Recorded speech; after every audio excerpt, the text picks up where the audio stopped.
विश्वनाथ मंदिर, जिसका पुनरुद्धार करवाया 1780 में।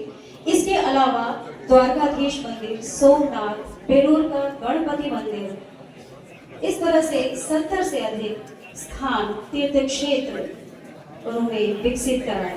ऐसी थी कर्मयोगिनी राजयोगिनी देवी अहिल्याबाई होलकर। के चपेट में जूझ रही थी ये सोने की चिड़िया।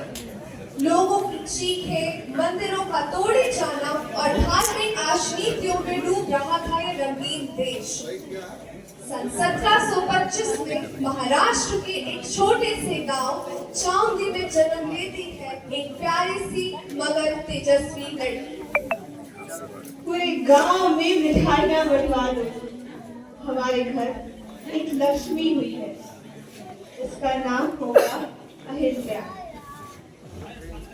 किसे पता था बचपन से ही अपने चुलबुले अंदाज में भारी प्रश्नों से सबको हैरान करने वाली ये लड़की आगे चलकर इतिहास रचने वाली है। जब अहिल्याबाई की सूझबूझ और कौशल के प्रदर्शन से मल्हार राव होलकर प्रसन्न हुए।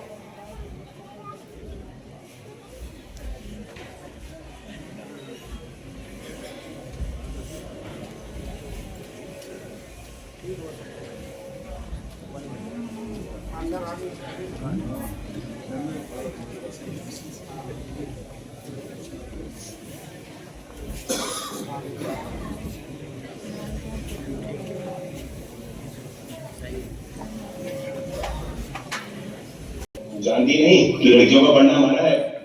वेद और शास्त्र सिर्फ पुरुषों के लिए है।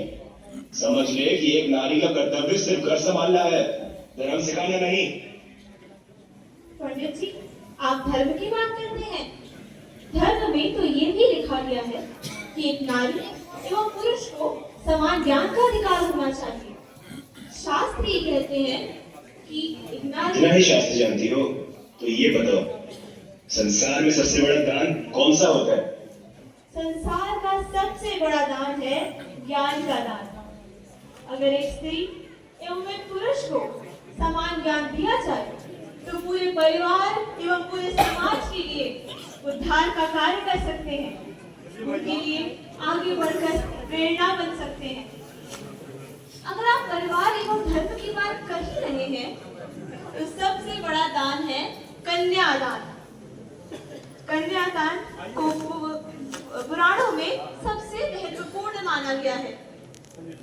लेकिन अगर एक लड़की को उसके हिस्से का सम्मान एवं अधिकार नहीं दिया जाता है तो इस अधिकार एवं इस दान का भी कोई महत्व नहीं होता।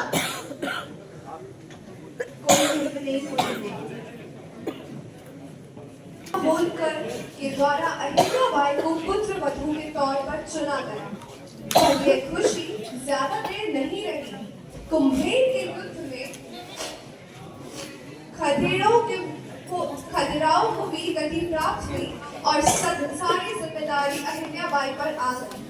पर इस शोक को दूर का अवसर ना करते हुए अहिल्याबाई ने महारानी अहिल्याबाई बनकर सारी जिम्मेदारी अपने कंधों पर की और पूरा राष्ट्र संभाला।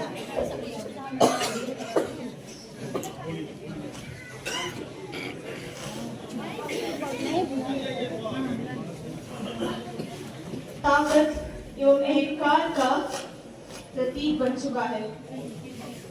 क्या आपको ये नहीं समझ में आता कि राज सत्ता सिर्फ तलवार की धार पर नहीं, नीति एवं धर्म से चलती है। ये मालवा सिर्फ हमारी जन्मभूमि नहीं, हमारी मातृभूमि है, हमारी कर्मभूमि है। बाबा साहेब एवं बाकी महापुरुषों ने इसे अपने खून से इससे नहीं सींचा था कि एक दिन इसे दुश्मनों के हाथों हार जाया जाए। मैं अहिल्याबाई होलकर ये शपथ लेती हूँ कि अपने प्राणों से पहले मालवा की सुरक्षा करूंगी। किसी भी स्थिति में मैं मालवा में आंच नहीं आने दूंगी। धीरे से विचार मार डाले, यही हमारी परंपरा है। हमको ये बताया गया है रखोबा के षड्यंत्र का उत्तर सिर्फ तलवार से नहीं, नीति एवं चातुर्य से दिया जाएगा। भिजवा दो उन्हें संदेशा। उस सेना के शिप्रा नदी के इस पार आते ही हमारी तलवारें चलेंगी। मेरे अधीन महिलाओं की सेना किसी भी परिस्थिति में पीछे नहीं हटेगी। अगर